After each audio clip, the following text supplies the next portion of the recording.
Any white people who mean right and in heart want to do right, but they're so few. If 10,000 rattlesnakes was coming down that aisle now, and I had a door here I could shut, and in that 10,000, 1,000 meant right. 1,000 rattlesnakes didn't want to bite me. I knew they were good. Should I let all these rattlesnakes come down, hoping that 1,000 get together and form a shield, or should I just close the door and stay safe?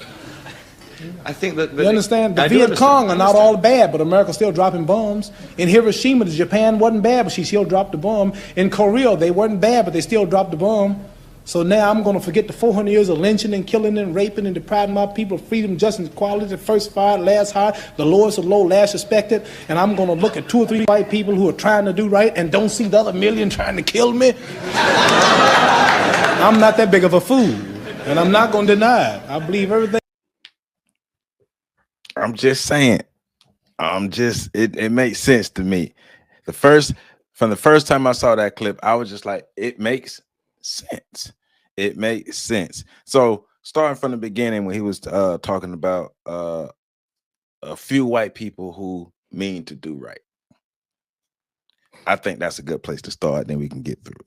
So because it's something that I really first heard from you, and we talked about this before, but you were one of probably the first person I've heard talking about this, and you were breaking down the true relationship between white abolitionists and black people in America during slavery. And then from there, I did my own reading and research, and I found out that there was still a sense of superiority and inferiority between the white abolitionists and the slaves. So even those white people, like he was talking about, white people who meaning to do right, even those who meaning to do right still have that superiority complex or that superiority idea over black people. So yeah, they are nice white people. They might be liberal white people. They might not be the white people who are outright in your face racist, but that doesn't mean that they see you on an equal plane. So that don't mean they're gonna really advocate and fight for you to have the equality that black people really look for in America, because black people be trying to get a lot from white people. Black people really be trying to get white people to accept them. But I think we have to really understand, and that's what he was getting at. Yeah, you got a few white people who may either really be down with us or just make it look like they down with us, but they're not really all the way down with us. None of them are.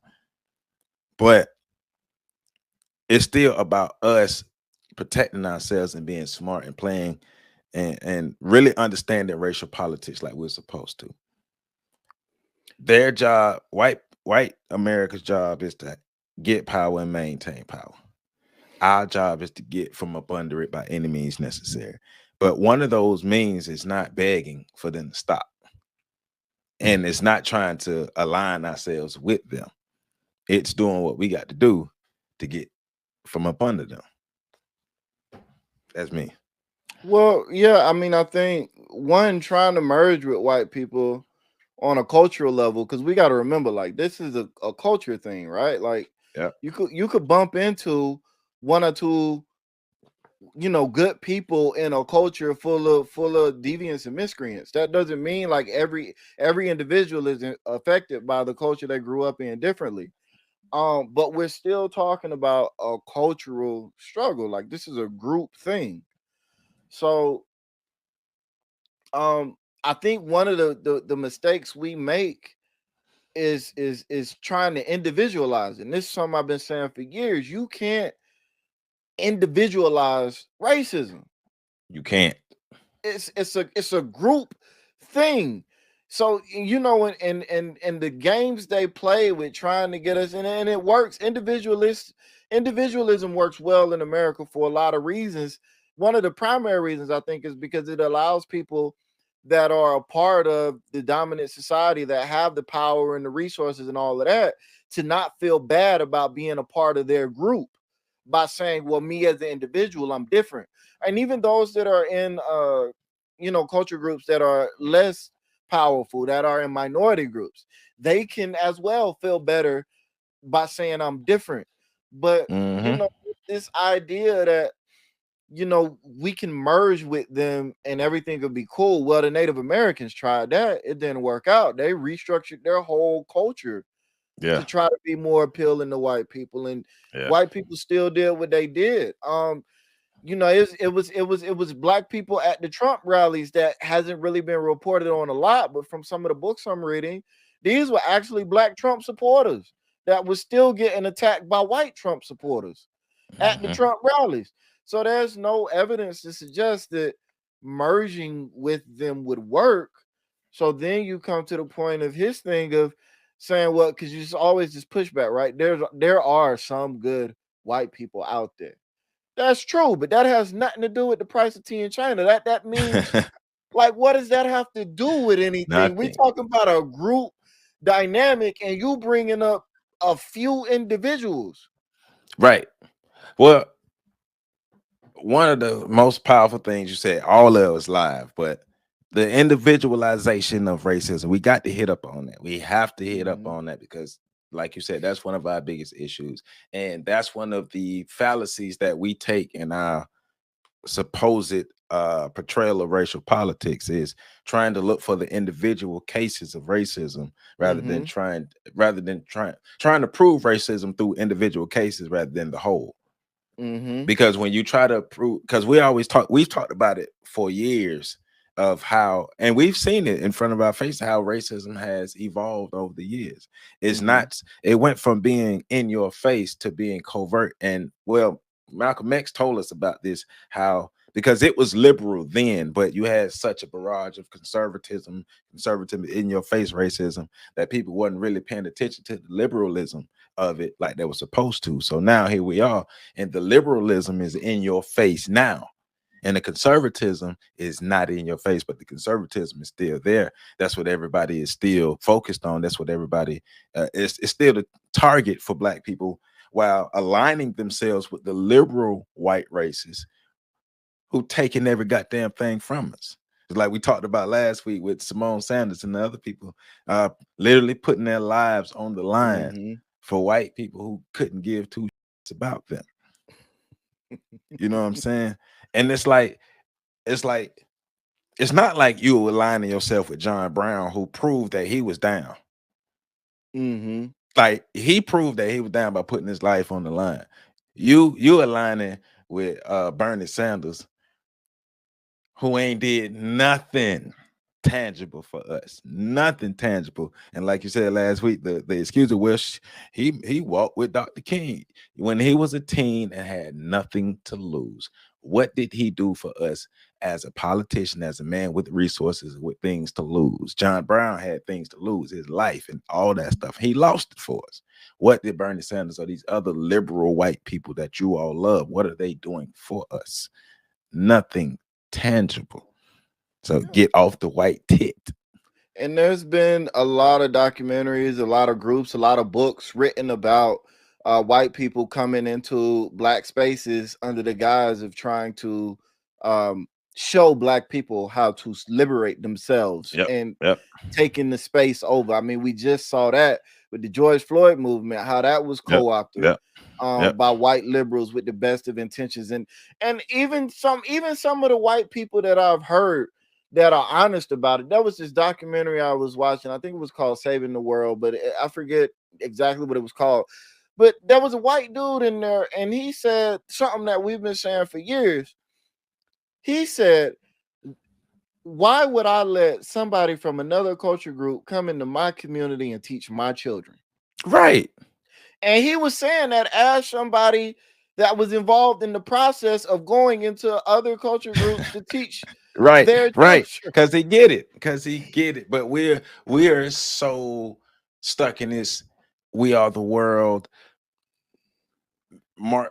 misconstrued Martin Luther King message stuff.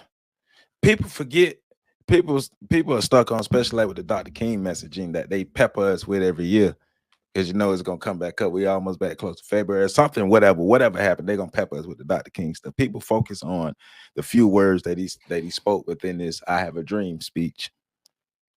But then when you remind them that, you remember he also said that he led us into a burning building. So when he says that, that negates all that "I have a dream" stuff.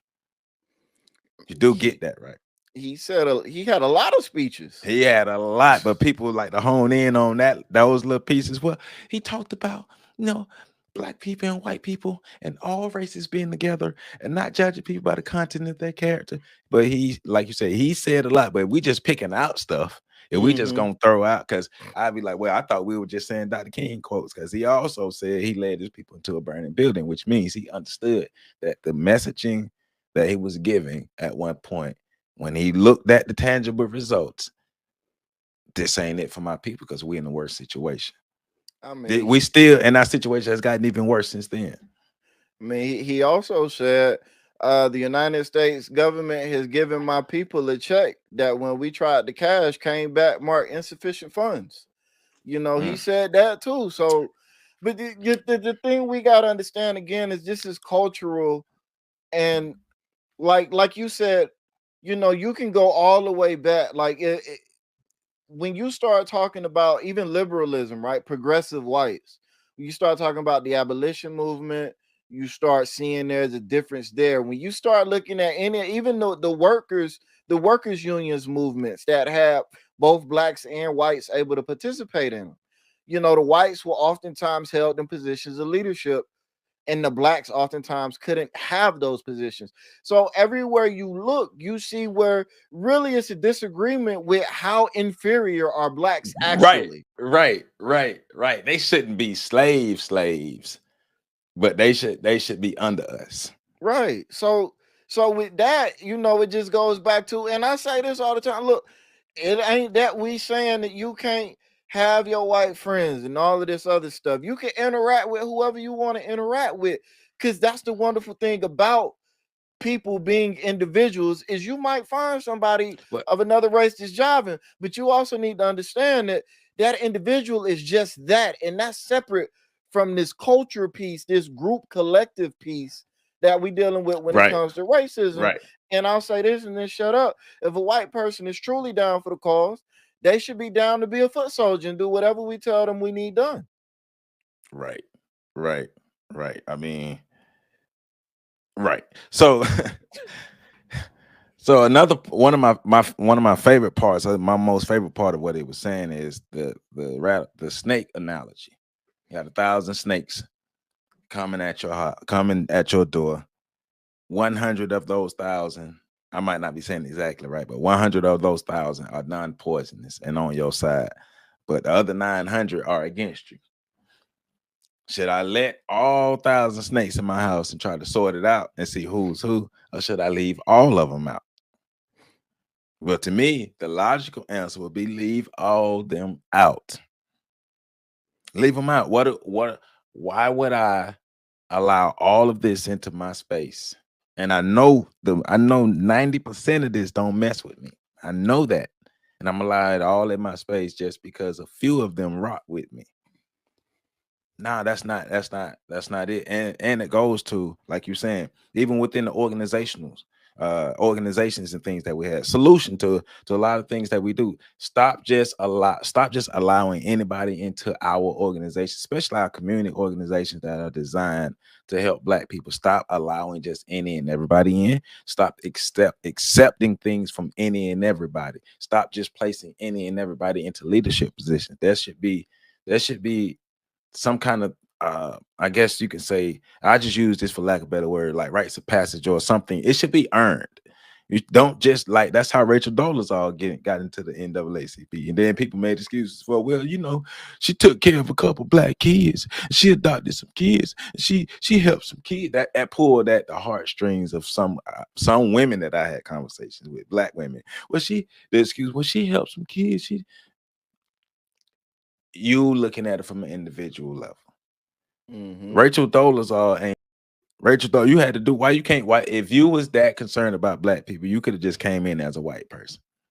You could have did more good as a white woman than you could as a Black woman, if we being totally honest. You didn't have to perpetrate yourself as a Black woman, but you did, and you ran with it. And then when you got caught, the Trump call for her was, well, you know, I helped a couple Black kids. Yeah. Now you disingenuous, because if you wasn't, you would have showed up as a white woman. Because I mean, and here's the thing, right? We don't need those 1,000 rattlesnakes, to use his example, coming to the door to try to build the shield to save us. Right. We need those 1,000 rattlesnakes to talk to the other rattlesnakes to get them to chill the out. Right. That's their job. Right. Why are y'all trying to bite me?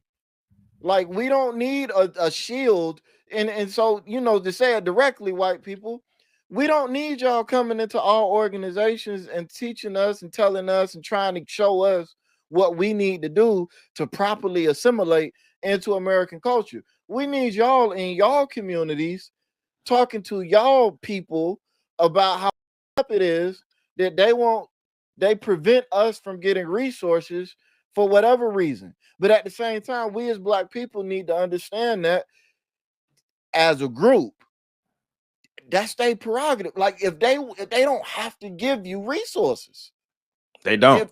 If they want to keep the resources, if they want to maintain the power structure and the power dynamic the way it is, That's because their they business. have the power, that's what they can do. If you want it to be different, do something to be different. got Build to your own shake it power up. base. Well, that's very powerful right there, and that's needed. What you just said. I've said this before. Black people, stop going into white spaces and trying to force your change, the change that you think white people need to make in their spaces on them.